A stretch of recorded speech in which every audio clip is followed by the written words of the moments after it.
Army chief से Iran के वजीर खारजा की GHQ में मुलाकात, दो तरफा ताल्लुकात को मजबूत बनाने और दहशतगर्दी से इंटेलिजेंस शेयरिंग के जरिए निमटने पर इत्तेफाक। जनरल आसिम मुनीर का कहना था, एक दूसरे की रियासत की खुद मुख्तारी और इलाकाई सालमियत का एहतराम लाजमी है। पाकिस्तान और ईरान के तारीखी, मजहबी और सकाफती रिश्तों का इदराक करते हुए फरीकैन का एक दूसरे के तहफ़्फ़ुज़ात को ज़्यादा से ज़्यादा समझने पर जोर।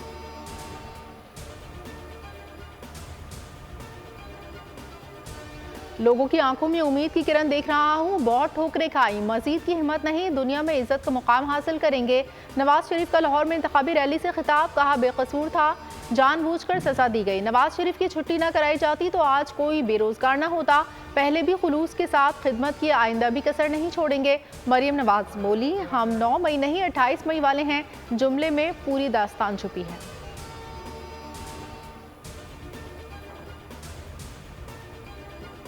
शहबाज शरीफ का सिंध में मनाजरे का चैलेंज कबूल करता हूँ। बिलावल भुट्टो कहते हैं, पूरी दुनिया में वजारत उज़्मा के उम्मीदवार मुबाहिसे करते हैं। मियाँ साहब पता नहीं क्यों डर रहे हैं। मैंने उनका चैलेंज कबूल किया, ये क्यों डर रहे थे? तरपारकर या कराची, कहीं भी आकर मनाजरा कर लें।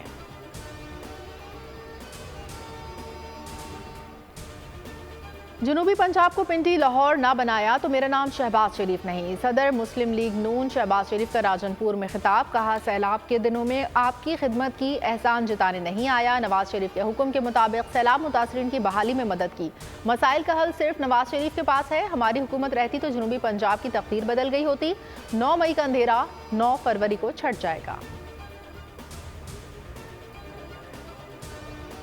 मुल्क में 300 तो क्या 50 यूनिट बिजली भी मुफ्त नहीं दी जा सकती। निगरां वफाकी वजीर बराए तवानाई मोहम्मद अली ने सियासी मंशूर में किए गए वादे गैर हकीकी करार दे दिए। बोल न्यूज़ के सीनियर तज्जियाकार आमिर जिया को दिए गए इंटरव्यू में कहा, सनतें घरेलू सार्फिन का 240 अरब रुपए का बोझ उठा रही हैं, जिसे अब सार्फिन पर मुंतकिल किया जाएगा। इससे सार्फिन के औसतन 500 रुपए माहाना बढ़ जाएंगे।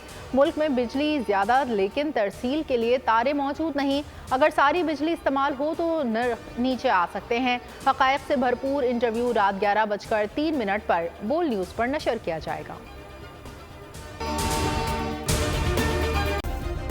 सब्सक्राइब करें और बेल दबाएं ताकि कोई खबर रह न जाए।